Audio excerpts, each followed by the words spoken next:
Sasa ombi langu kwake moja, awaombe radhi watu wote aliowaumiza kwa kuwafitini, kwa kuwachonganisha na kuharibu maisha yao, kwa sababu bila kufanya hivyo, ngojeni, mzee Mwandi amesema hapa, safari ya mbinguni hata mimi naitaka. Mambo yalivyoendelea yalipelekea mpaka simu nikazopata, kweli namuita waziri wetu muongo.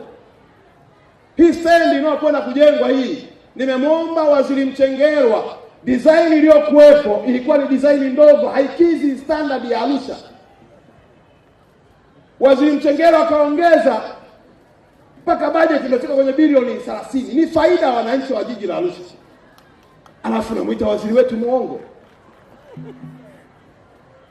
Kwa kuwa bunge limemsamehe, na mimi moyoni mwangu sina shaka naye, lakini sharti langu moja, aliwaumiza na kuharibu maisha yao, akawaombe radhi, ili mbele ya Mungu na mbele ya wanadamu tupate kibali cha kuifanya kazi hii.